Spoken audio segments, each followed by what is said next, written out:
La arqueología no siempre ha sido la ciencia que conocemos hoy en día. Ha evolucionado a lo largo de la historia. Comúnmente solemos considerar la historia de la arqueología como la historia de los grandes descubrimientos, la tumba de Tutankamón, las pirámides, las ciudades de los mayas, cuevas con arte como la de Lascaux. Pero es mucho más que esto, siendo cómo hemos podido construir y ampliar la historia como ciencia a partir de esos materiales. La arqueología como ciencia empezó con una primera fase especulativa, en la que no se hicieron excavaciones como tal, sino que, como el nombre indica, se especulaba y se teorizaba. Esta primera fase duraría desde la antigüedad hasta la edad moderna. Por ejemplo, en la antigüedad sabemos que existía una raza extinta de elefantes en contextos isleños del Mediterráneo que serían encontrados por los griegos. El problema es que ellos asociaron estos restos óseos con el mito de los cíclopes. Además, los romanos van a interesarse por reliquias de civilizaciones anteriores, coleccionando monedas, por ejemplo, sobre todo de origen griego, lo que nos podría parecer un poco extraño. Los romanos ya consideraban a los griegos como una sociedad antigua. Luego, en la Edad Media, van a reutilizar restos de estructuras greco-romanas en la construcción de sus propios edificios. El Renacimiento va a ser el punto de inflexión para acabar con esa fase especulativa. Lo que vamos a tener en Europa es ese famoso resurgimiento del saber en torno al 480. Ahora van a mirar a la antigüedad con admiración. Muchos van a crear gabinetes de curiosidades, llenos de artefactos antiguos tirados por ahí de una forma desordenada. Lo que podemos encontrar, por ejemplo, en la Galería de los Uffizi, en Florencia. Ahora van a comenzar a hacer diferentes protoexcavaciones que van a tener motivaciones más allá de la de encontrar tesoros o piezas artísticas. El artista Brunelleschi, por ejemplo, va a intentar desenterrar monumentos antiguos para conocer mejor la arquitectura del pasado, como la Domus Aurea en Roma. Ya en el siglo XV podemos identificar a algunos de los padres de la arqueología, personajes que empiezan a describir los materiales que encuentran. Uno de estos personajes es Flavio Biondo, que va a sacar su cuadernillo y ponerse a describir y retratar los edificios antiguos que quedan de pie. Más tarde, en el siglo XVI, algunos también se van a interesar por monumentos no solo antiguos, sino prehistóricos, como Stonehenge. Esos gabinetes de curiosidades de los que hablamos antes van a llevar a las colecciones reales, como la que empieza a formar Felipe II en el Real Alcázar de Madrid. En el siglo XVIII, todo esto va a cambiar, con las primeras excavaciones.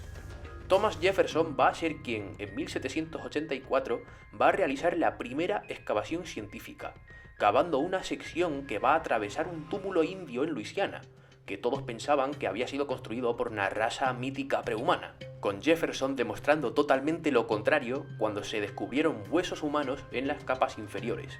Las primeras excavaciones en Europa se desarrollan en torno al Vesubio, destacándose sobre todo dos de los yacimientos arqueológicos más conocidos del mundo, Pompeya y Herculano.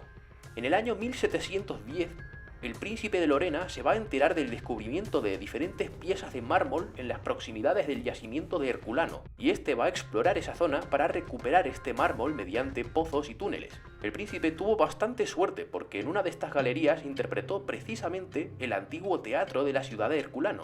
De hecho, se consideró en ese momento como el primer ejemplar de teatro romano completo que jamás habían encontrado hasta ese momento. Sin embargo, el príncipe de Lorena solo quería enriquecer su colección, así que prácticamente se saqueó el teatro. A imitación del príncipe de Lorena, se continuó realizando esto de una manera más o menos sistemática durante 20 años, hasta que en el año 1748 se va a descubrir el yacimiento de Pompeya. Veremos que todos se van a interesar muchísimo por esas intervenciones en el yacimiento. Va a haber tanto interés a nivel internacional que algunos países van a enviar espías para informar sobre los diferentes progresos en las excavaciones, como en Herculano.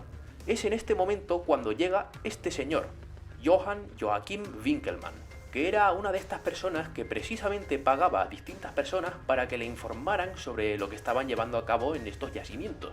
Winckelmann va a poner un orden cronológico y estilístico en todas estas esculturas que se encontraban en las diferentes colecciones por toda Europa, basándose en su conocimiento del mundo antiguo. Y ahora va a poder diferenciar con claridad lo griego de lo romano. Ahora, en el siglo XVIII, es cuando se usa plenamente la palabra arqueología por primera vez. Son conscientes de que están empleando una nueva disciplina. Va a ser aquí cuando se van a interconectarse las escuelas diplomáticas con estos estudios. lo que generará disciplinas como por ejemplo la epigrafía y la numismática.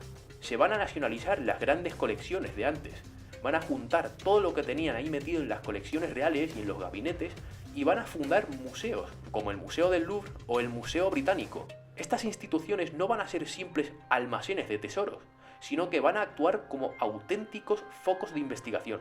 En España esta situación va a llegar de una manera un poco más lenta, pero sí se creó como una red de eruditos que estaba relacionada sobre todo con la Iglesia. Además, en el caso de España, las desamortizaciones del siglo XIX, de las que hablé en otro vídeo que podéis ver aquí, van a ayudar muchísimo en el descubrimiento de restos arqueológicos que habían estado escondidos en monasterios durante siglos.